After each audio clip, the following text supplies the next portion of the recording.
Muy buenas tardes, colegas. Vamos a continuar con el desarrollo del 24 Congreso Peruano de Obstetricia y Ginecología. Y en esta oportunidad vamos a desarrollar el simposio auspiciado por Home Pharma con el tema "Esta paciente con infección del tracto urinario a Escherichia coli". Es de conocimiento de todos ustedes que las infecciones del tracto urinario son muy comunes a nivel mundial. Y según la Organización Mundial de la Salud, es la segunda causa de infecciones más frecuentes en los seres humanos después de las infecciones respiratorias.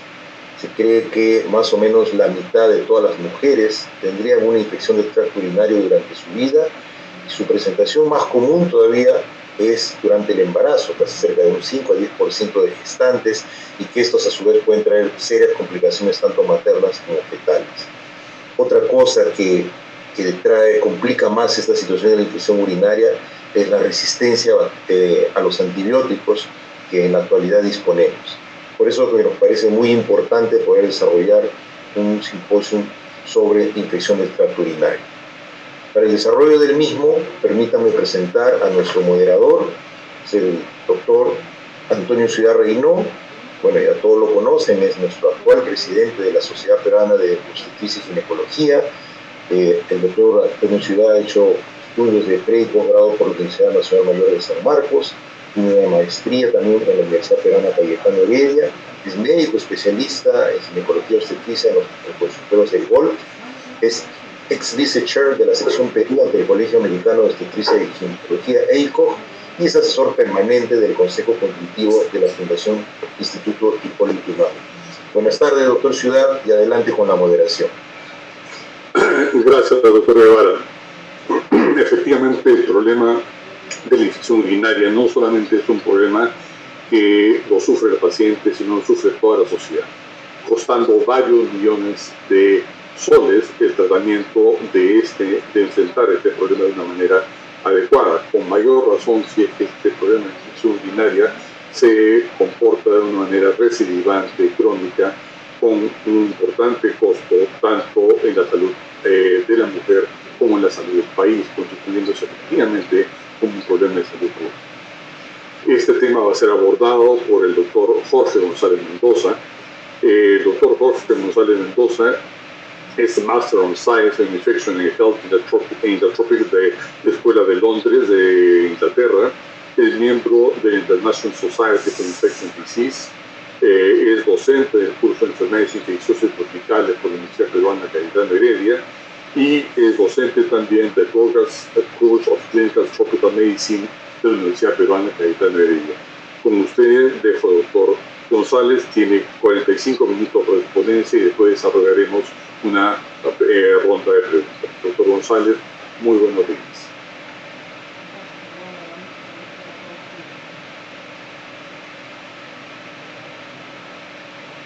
Doctor González, su micrófono. Ahora sí. Muchas gracias. Buenos días otra vez, doctor Ciudad, un cordial saludo, mi agradecimiento a la Sociedad Peruana de Obstetricia y Ginecología por brindarnos este espacio para compartir importante información y, por cierto, también mi agradecimiento a Laboratorios Home Pharma, la persona de su directora médica, la doctora Reina Boyano, quien ha tenido la gentileza de invitarnos para esta reunión. Bueno, un título tentativo es, esa paciente con E. coli, ¿no? Que es lo que nosotros mayormente vemos en la consulta. Ustedes como ginecobstetras, nosotros como especialistas en enfermedades infecciosas, y vamos a tratar entonces de resumir un tema tan amplio en un tiempo relativamente corto y haremos nuestro mejor esfuerzo. ¿Qué queremos tratar? Queremos tratar la epidemiología.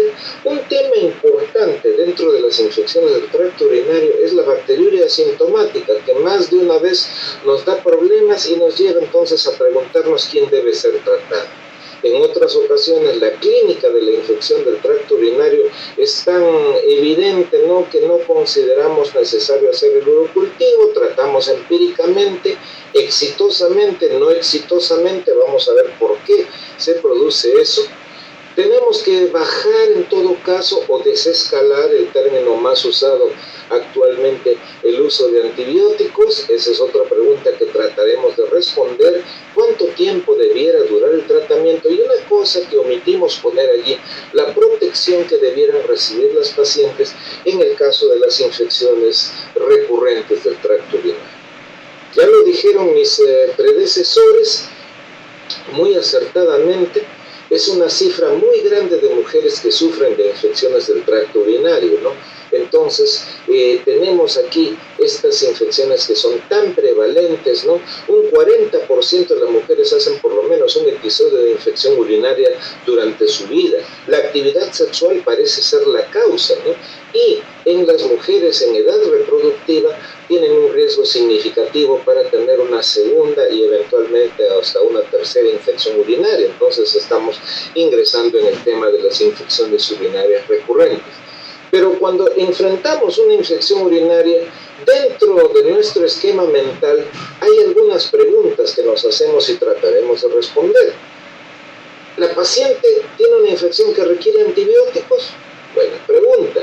Hemos pedido un urocultivo. Mientras esperamos el resultado del urocultivo, vamos a empezar con una terapia empírica.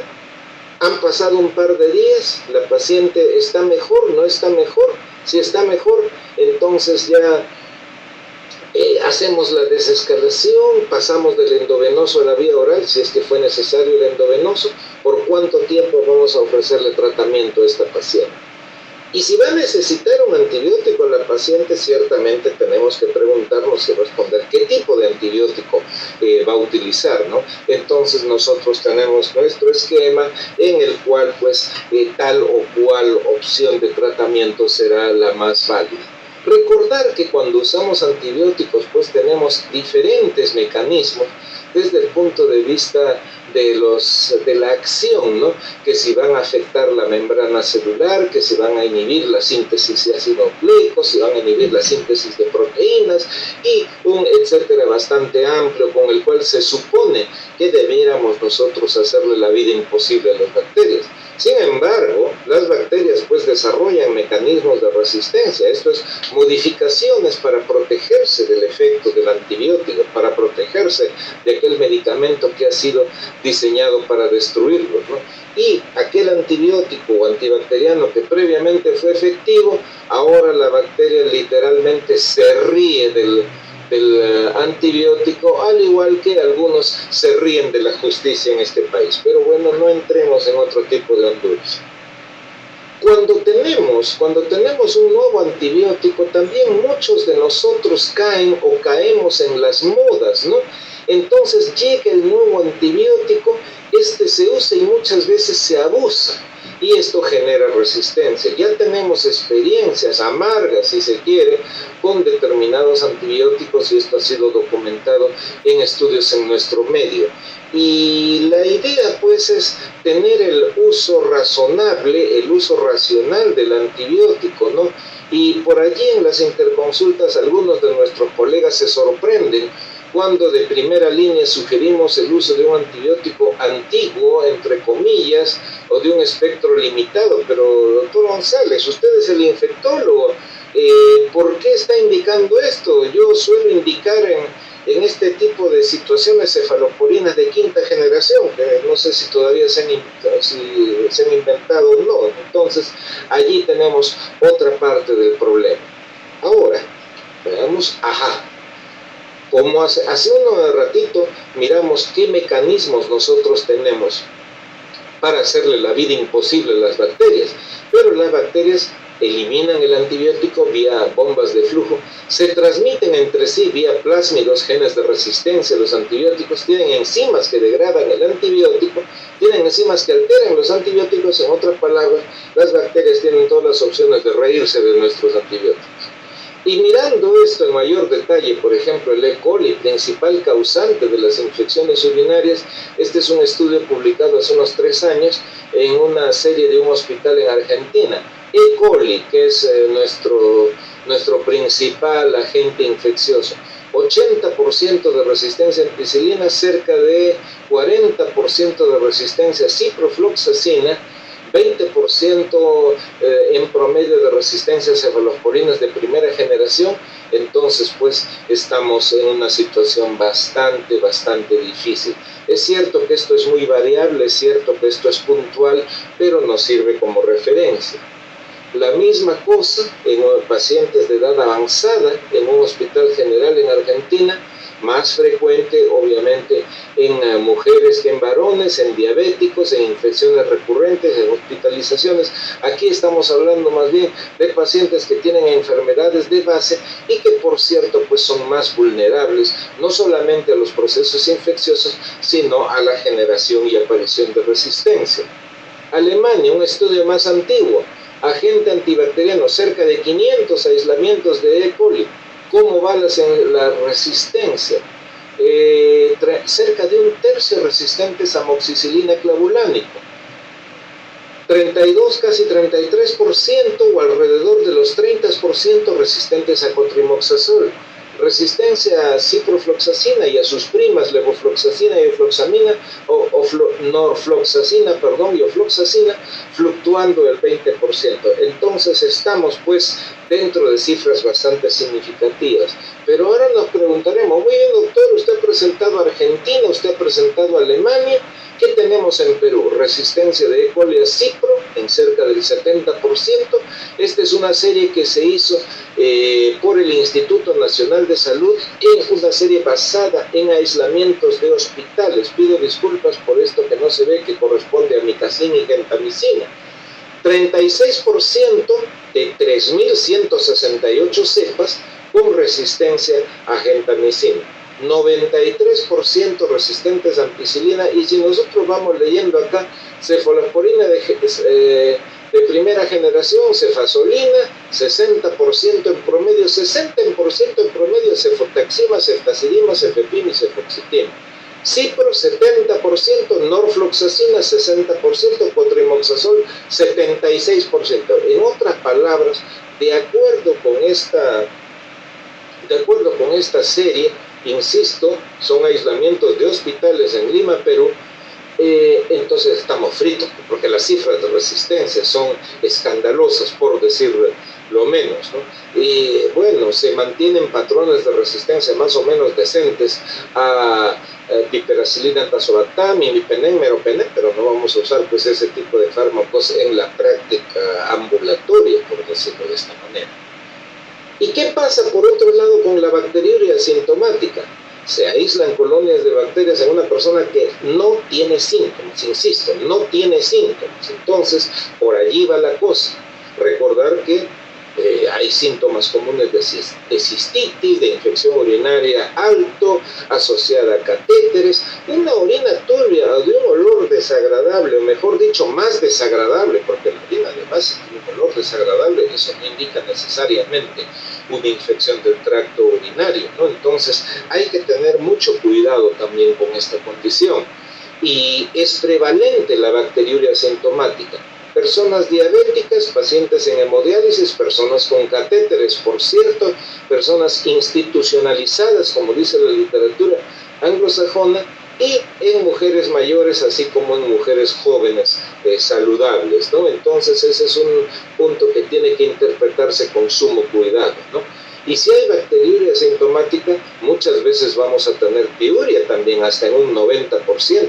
Pero el hecho que haya piuria tampoco es indicación para establecer una terapia antibiótica. Hay que considerar, dependiendo de la edad del paciente o de la paciente, si es que hay alguna enfermedad de transmisión sexual, si hay una nefritis intersticial, otro tipo de condición.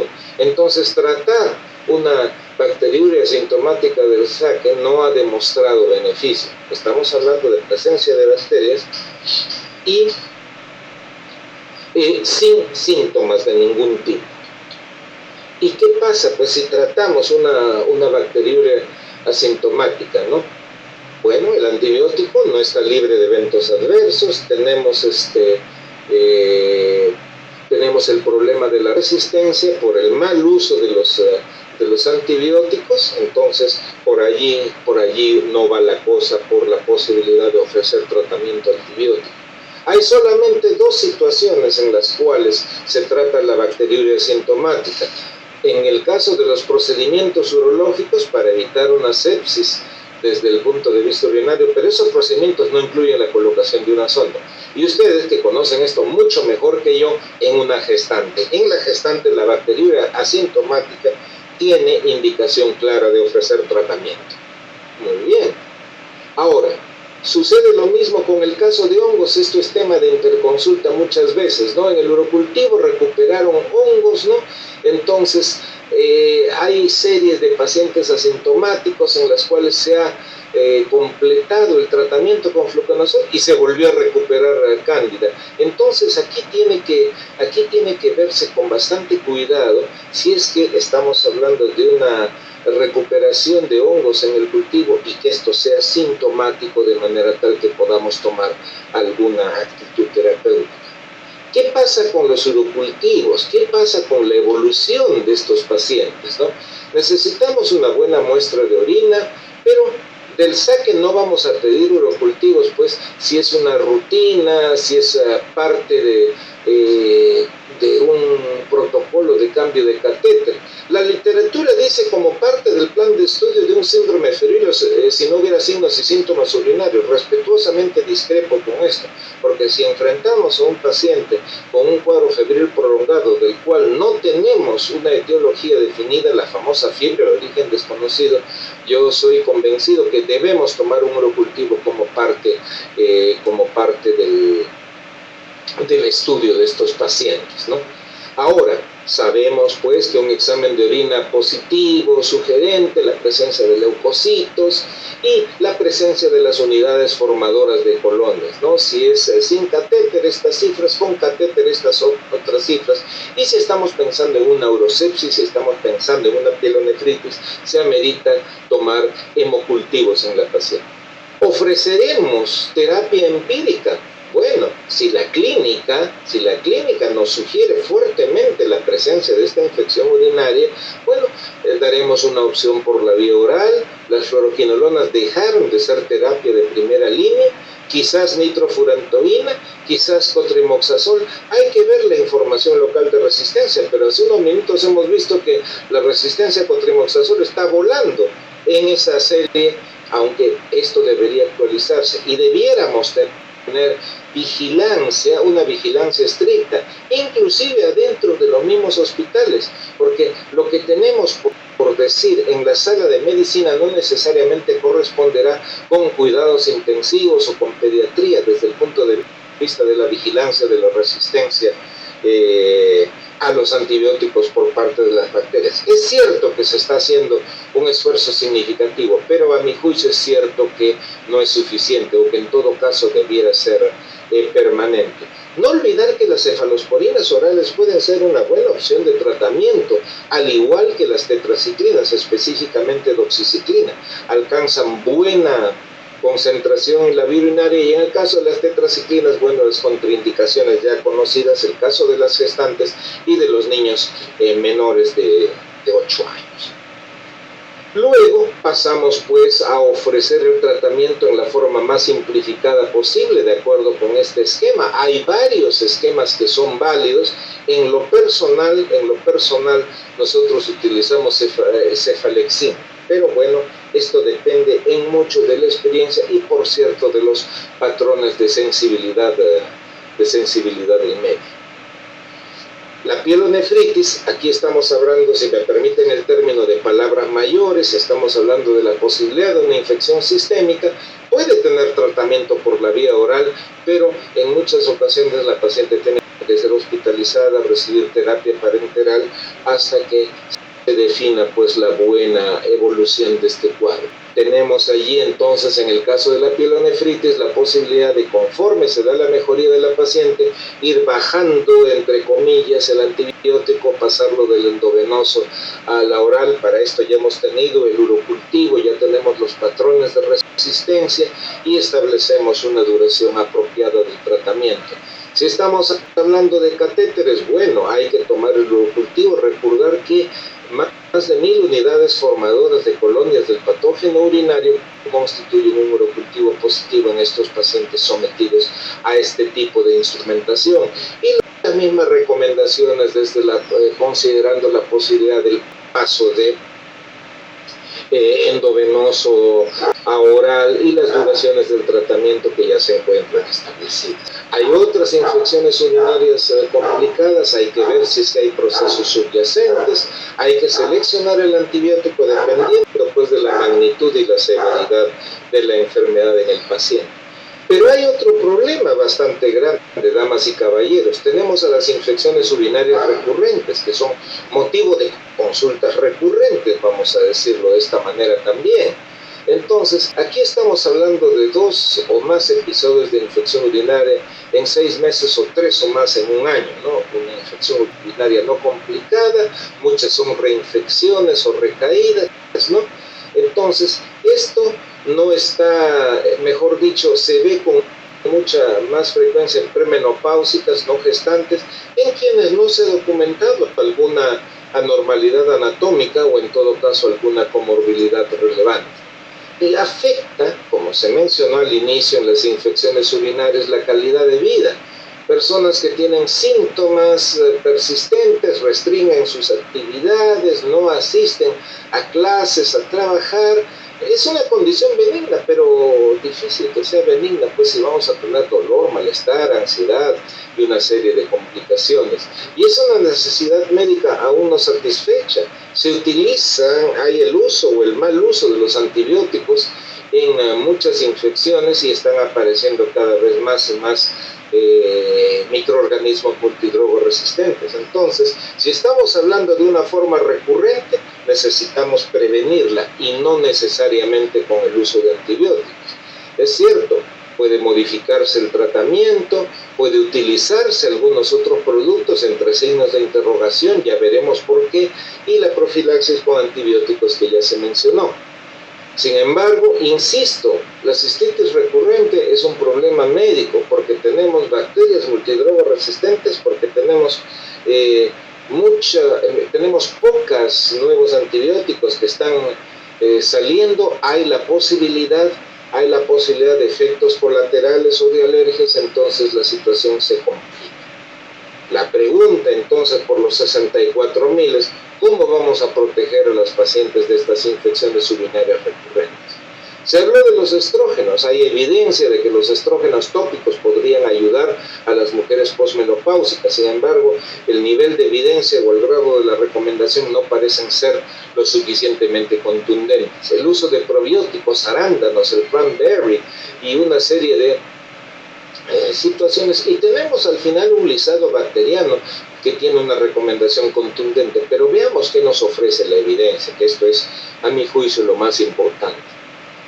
Hay que darle consejería al paciente y ciertamente después que la opción de antibióticos no haya sido exitosa, ¿no?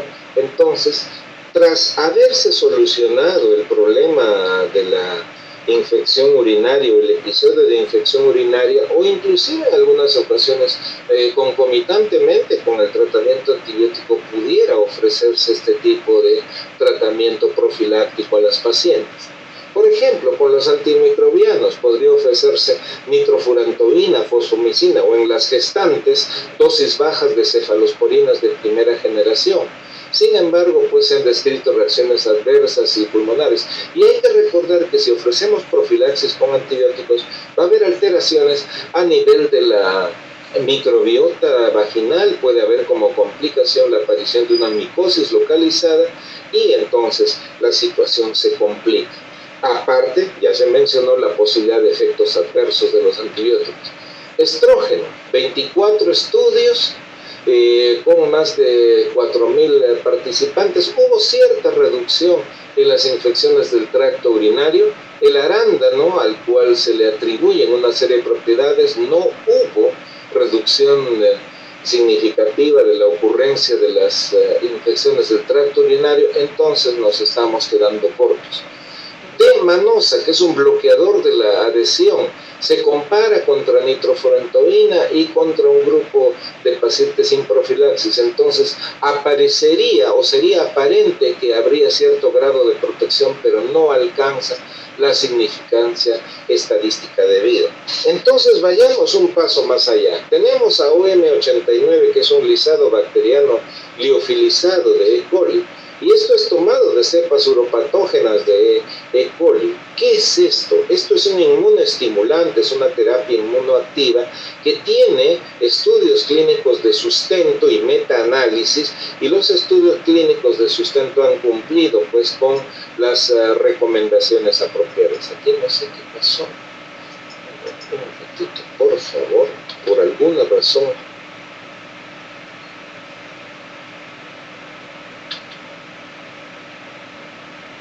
Bueno, ¿qué tenemos acá? Aquí está. Hay un metaanálisis entonces en donde se revisa a 5 estudios clínicos que han sido realizados para comprobar la eficacia y la seguridad de este OM89 en el manejo de las infecciones del tracto urinario. Entonces, ¿qué ha pasado con este metaanálisis? Lo que ha demostrado este metaanálisis es que se reduce significativamente, por alguna razón no sale la gráfica, pido disculpas por esto es tema, creo yo, de la parte electrónica, no soy experto en este tema, pero permítanme mencionar, por favor. Estamos acá diciendo, se reduce tras 6 meses de uso en 36%, y esto con significancia estadística, el número promedio de infecciones del tracto urinario. Es significativamente menos infecciones del tracto urinario en comparación con placebo. Insisto, con significancia estadística. Como se reduce el número de infecciones, más pacientes en este grupo tratado con OM89 están libres de infecciones del tracto urinario. Ojo que estamos hablando del metaanálisis realizado por el Dr. Kurt Naber, profesor principal en Alemania y que es un experto a nivel mundial en cuanto a las infecciones del tracto urinario e infecciones de transmisión sexual. Y esto lo podemos revisar en International Journal of Antimicrobial Agents, una revista revisada por pares y de alto valor de impacto. Entonces, ¿qué concluye el profesor Naber? Concluye que se reducen en un 36% las infecciones del tracto urinario en comparación con placebo. 2/3 de las mujeres, un poco la relación inversa, quedan libres de todas las recurrencias en comparación con las que recibieron placebo. Esto con significancia estadística es un 20%. Se reduce el uso de antibióticos, lógico, porque si no hay infecciones del tracto urinario, entonces estas pacientes no van a utilizar antibióticos. Y si no tienen infecciones del tracto urinario, ciertamente no van a tener síntomas, no van a tener disuria, no van a tener poliaquiuria y las otras manifestaciones. Y los parámetros de laboratorio también mejoran significativamente. Los efectos colaterales comparable con lo de placebo. Entonces, si tenemos una forma de proteger a las pacientes contra las infecciones del tracto urinario, 1, que reduce las infecciones en forma global. 2, que reduce el uso de antibióticos. 3, que aumenta el número de mujeres libres de recurrencias. Y 4, que mejoran significativamente los síntomas de estas personas. Entonces estamos realmente frente a un compuesto que va a favorecer definitivamente la calidad de vida, va a favorecer que estas pacientes estén libres de estas infecciones recurrentes. Ahora, ustedes podrán decir, está muy bien, doctor González, pero eso lo dice un estudio. ¿Qué pasa con las guías? ¿Qué pasa con las entidades que manejan esto? La Asociación Europea de Urología, tras estas revisiones, entonces dice, el estrógeno vaginal tópico puede ayudar a las mujeres posmenopáusicas en particular, ustedes saben de esto mucho mejor que yo.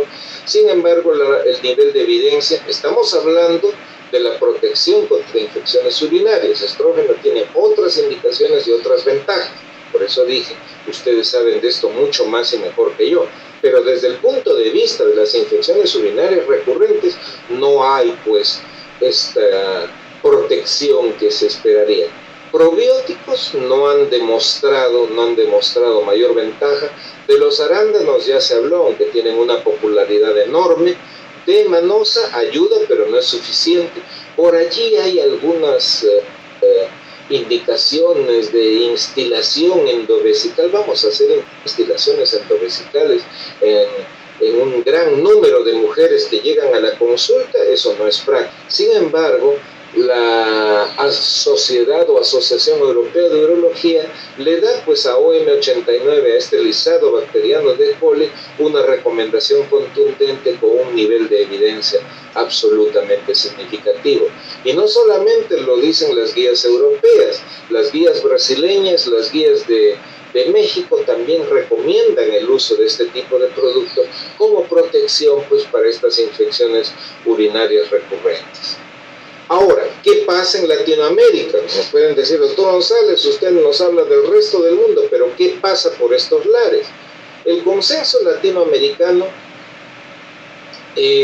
señala pues esta serie de pasos, ¿no? Si la paciente viene con esta historia de infecciones recurrentes del tracto urinario, si tiene síntomas le vamos a tomar un urocultivo, si sale positivo se trata como una infección aguda, si el urocultivo es negativo, bueno, veremos el siguiente algoritmo.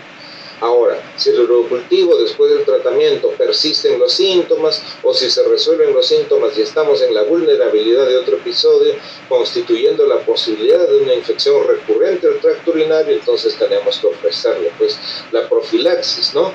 Hay que mirar, antes de ofrecerle profilaxis, por cierto, si hay alguna patología subyacente, ¿no? Una ecografía del tracto urinario, de repente hay un doble sistema pielocalicial, algún cuadro obstructivo, que es el condicionante, y ahí entonces trataremos a la paciente en conjunto con el especialista en urología o en uroginecología para resolver pues esta anomalía anatómica que pudiera ser la causa de estas infecciones recurrentes. Si se descarta la presencia de este tipo de anomalías, ofrecerle profilaxis a la paciente a lo largo de periodos variables de tiempo, ¿no? Y eso es lo que se ofrece. Y no solamente en Latinoamérica, en Perú, bueno, esto es una copia del documento del Instituto Nacional Materno Perinatal, en el cual ellos señalan, al igual que las instituciones internacionales, ¿no?, que estrógenos tiene tendencia, pero no tiene la evidencia suficiente en cuanto a prevenir las infecciones urinarias recurrentes. Y la inmunoprofilaxis con OM89 ha demostrado ser más efectiva, ¿no? Entonces lo pone como nivel de evidencia 1A dentro de su esquema para el tratamiento de las infecciones urinarias recurrentes. También señalan el uso de antibióticos, pero lo ponen sin una evidencia, señalando que no tiene pues una evidencia de sustento lo suficientemente contundente. Entonces, tenemos que hacer varias cosas. Tenemos que vigilar nuestros patrones de resistencia y sensibilidad de los diversos microorganismos causantes de infecciones urinarias, con E. coli a la cabeza. Vigilar los urocultivos, que tengan indicaciones apropiadas, ¿no?, que los resultados sean reportados a tiempo, ¿no? Si no hay síntomas y signos, entonces difícilmente vamos a tener que indicar un urocultivo, ¿no? No es tampoco un requisito de rutina, si se quiere, aunque hay, mejor dicho, tiene pues sus indicaciones apropiadas. Y por cierto, debemos trabajar en coordinación con el laboratorio para ver en dónde podemos mejorar, más ahora que tenemos las historias clínicas electrónicas en muchos centros, de manera tal que pudiera tenerse más información a la mano. Hay que seguir estos urocultivos, hay que seguir las guías para el tratamiento, para eso están estos documentos de consenso, ¿no? ¿Y qué podemos concluir entonces de todo esto? Ya se habló bastante de infecciones urinarias, ya se habló bastante de epidemiología, de bacteriología, de tratamientos. Entonces quizás hay algunos mensajes, probablemente dispersos, pero que de todos modos consideramos de utilidad. La bacteriuria asintomática es común, particularmente en gente edad avanzada, pero no amerita tratamiento, salvo en gestantes, salvo en pacientes que van a ser sometidos a un procedimiento invasivo urológico, ¿no? Cursos cortos de tratamiento en cistitis no complicadas, infecciones urinarias en varones son raras. Bueno, no debimos mencionar esto, estamos en un evento de ginecología, eso por un lado. Por otro lado, en pielonefritis no complicada, cursos de 7 días de tratamiento que funcionan apropiadamente, utilizando el antibiótico de acuerdo pues con las patrones de sensibilidad que están disponibles. Hay diferentes formas de mejorar la vigilancia, sea a nivel de urocultivo, sea a nivel también de la bacteriología y de ver cómo son los patrones de resistencia. Si no necesitamos siempre ofrecer profilaxis con antibióticos. Y la resistencia de las bacterias a los antibióticos, pues esto tiene el potencial para convertirse en una pandemia. La Organización Mundial de la Salud dice que para el año 2050 el número de personas fallecidas por resistencia a los antibióticos en estas infecciones será superior al número de fallecidos por cáncer, lo cual es una cifra realmente pavorosa. Se insiste en conocer bacteriología y patrones de resistencia. Esto es particularmente válido si las infecciones del tracto urinario son recurrentes. Hay que considerar las estrategias que tenemos a la mano. Nuestra decisión terapéutica debe ser sensata. Bueno, esto es válido para todas las especialidades. La calidad de vida de las pacientes está en juego. Y por cierto, pues tenemos ahora la opción de ofrecerles esta inmunoterapia en el caso de HOM89, que puede evitar el uso de antibióticos en forma prolongada con las consecuencias que nosotros sabemos, mejorando el número de infecciones urinarias, que disminuye notablemente, la cifra de pacientes libres de infecciones urinarias, que aumenta también notablemente, reduciendo el uso de antibióticos, dado que si bien los antibióticos son útiles, tenemos siempre el riesgo de la resistencia y de los potenciales efectos colaterales que estos ofrecen. No por gusto, dicen por allí, no les falta razón que los infectólogos somos los que realmente menos antibióticos prescribimos, quizás porque sabemos un poquito más de estas cosas en comparación, con todo respeto, de nuestros otros colegas especialistas. Bueno, cada quien en lo suyo, ¿no? Definitivamente. Muy bien, y con esto reitero mi agradecimiento a la Sociedad Peruana de Obstetricia y Ginecología y al Laboratorios OMPharma por permitirme la oportunidad de dirigirles la palabra presentando esta valiosa información. Muchas gracias.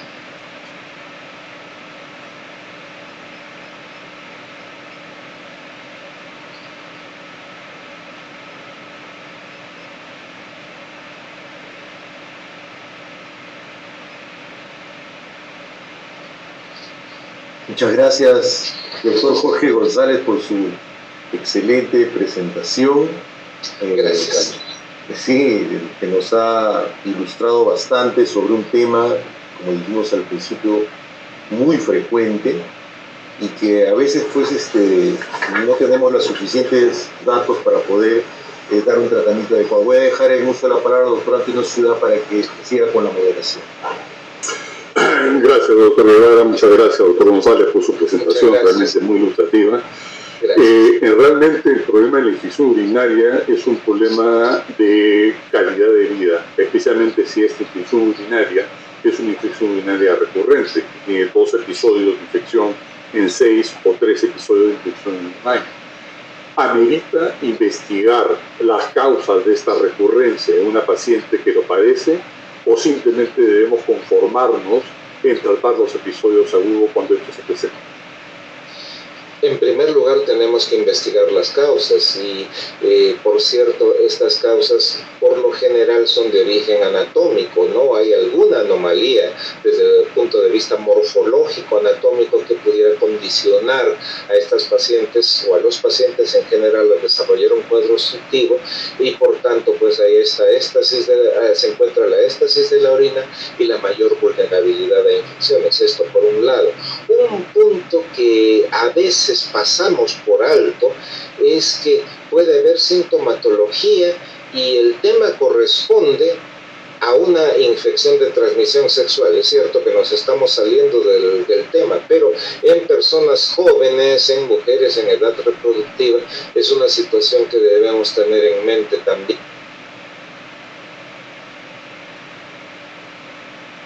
¿No? Hay que hacer preguntas en otra época indiscretas, pero tenemos pues que averiguar cuál es el comportamiento sexual del paciente o de la paciente.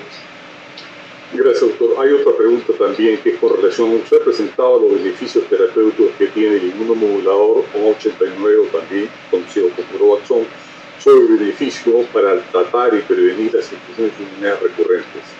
Pero este modulador está a base de Escherichia coli. Es cierto que el 80% de las infecciones urinarias son por Escherichia coli, pero es también útil con infecciones de una etiología diferente a la E. coli. Sí, ha demostrado tener utilidad contra otros causantes de infecciones del tracto urinario. Recordar que lo que hace este lisado bacteriano de E. coli es una inmunoestimulación, de manera tal que se estimulan los linfocitos T y los linfocitos B y se genera entonces producción de anticuerpos, se genera también producción de factores humorales que tienen acción en contra no solamente de E. coli, sino también de los otros componentes o de los otros microorganismos que pueden ser causantes de infecciones del tracto urinario. Insistimos, a estas alturas ya se descartó, si se quiere, la presencia de otras patologías, de manera tal que ya podemos actuar en este sentido. ¿Y cuándo es el momento ideal para comenzar este tratamiento? En el momento en que se comienza a dar el tratamiento a la etapa aguda, ¿ahí se puede dar el tratamiento o hay que esperar pasar la etapa aguda para después recién dar el tratamiento con el inmunomodulador? Puede iniciarse en forma concomitante con el tratamiento, no va a haber interacciones adversas. Algunos colegas por prudencia dicen, no, mejor trato la infección y de ahí arranco con el inmunomodulador, pero sí se puede dar. Los estudios del profesor Naber han demostrado que se puede ofrecer el tratamiento bajo estas circunstancias, conjuntamente con el manejo del episodio agudo. Y también se habla de una terapia de booster después de los 3 meses de tratamiento. ¿Qué hay con relación a esto? Se puede ofrecer estas terapias de refuerzo en tanto en cuanto nosotros estemos enfrentando las recurrencias o en tanto en cuanto se trate de una persona particularmente vulnerable, ¿no? Si estamos frente a una paciente diabética, si estamos frente a una paciente de edad avanzada, entonces se le puede ofrecer esta terapia de refuerzo. En cuanto a personas jóvenes, esto depende absolutamente del criterio del médico tratante. En lo personal, son pocas las veces que he prescrito estos boosters, pero esto ya entra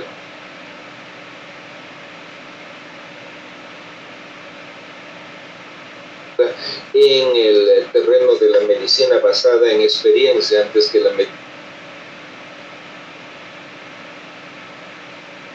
medicina basada en evidencia. Y una última pregunta, doctor, por el tiempo estamos ya cerca del límite. Con relación al Urovaxón y gestación, ¿usted recomendaría, porque la infección urinaria, como usted bien lo ha manifestado, es un problema que se presenta en gestantes en una forma bastante frecuente, y si esta infección urinaria es también recurrente durante la gestación, ¿aplicaría el uso beneficioso del Urovaxón durante la gestación? Urovaxón puede utilizarse durante la gestación, no tiene contraindicación en ese sentido. Perfecto, muchísimas gracias, doctor. Creo que ha sido bastante ilustrativa sus respuestas y su conferencia. Gracias a ustedes. Y dejo en el uso de la palabra al doctor Guevara para que clausure el presente simposio. Estás en silencio, Enrique. Muchas gracias, doctor Ciudad. Mis primeras palabras eran para reiterar las felicitaciones por su exposición, doctor Jorge González, y agradecerle a nombre de la Sociedad Peruana de Obstetricia y Ginecología el haber participado en este simposio sobre esta paciente con mito de Escherichia coli, y también al mismo tiempo agradecer al doctor Antonio Ciudad por su excelente moderación y todas las preguntas que creo que han hecho todos los participantes. Con esto vamos a declarar ya clausurado este simposio auspiciado por OMFAR. Muchas gracias y buenas tardes. Gracias a ustedes. Buenas tardes. Gracias, doctor Jorge.